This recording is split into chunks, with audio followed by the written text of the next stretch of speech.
Poultry farmers lament continued increase in all raw materials used in egg production. FG proposes 5% excise duty on telecom, gaming and betting services. Over 4 million households benefit from FG's cash transfers, with the lowest in Southeast, according to reports. Customs auction off seized petrol to Nigerians at subsidized rates. Lagos State government issues 2-week evacuation order for 15 distressed residential buildings in Surulere. And now the news on full.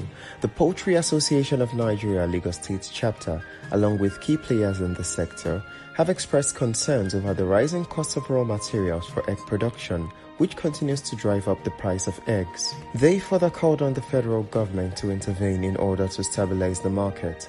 Stakeholders highlighted that eggs, once the most affordable source of protein, are now becoming increasingly unaffordable for many Nigerians. Speaking in separate interviews with the News Agency of Nigeria in Lagos on Sunday, the chairman of PAN, Mr. Mojid Idiola, attributed the price hike to the soaring cost of raw materials for bird feed.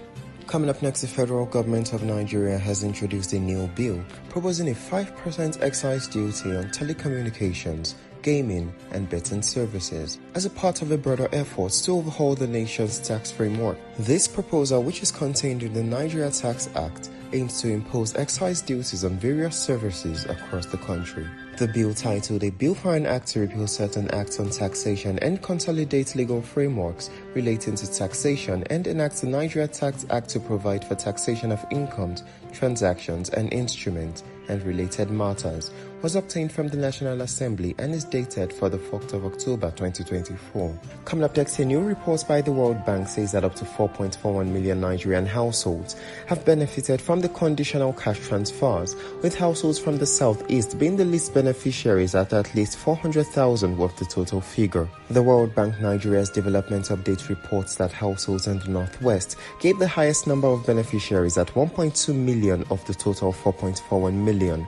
This was followed by the North Central with around 900,000 beneficiaries, while around 800,000 beneficiaries from the Northwest have been recorded. In the southern part of the country, the Southwest have the highest number of beneficiaries at over 700,000, followed by the South at 400,000. The Southeast recorded less than 400,000 beneficiaries of the federal government's cash transfer program, which was the least nationwide. Coming up next, the Nigeria Customs Service has disclosed that it is selling seized petrol from smugglers in the northern part of the country at a subsidized price. In a statement signed by the Acting Public Relations Officer, Katsina Command, Assistant Superintendent of Customs Isabelo, the service noted that under its Operation Whirlwind, it has seized up to 12,000 liters of PMS across Katsina, Kano and Jigawa axis, which were being smuggled into neighboring countries. Comptroller General Hussein Ejibunu, coordinator of Operation Whirlwind, disclosed that the Comptroller General of Customs, Adewale Adeni,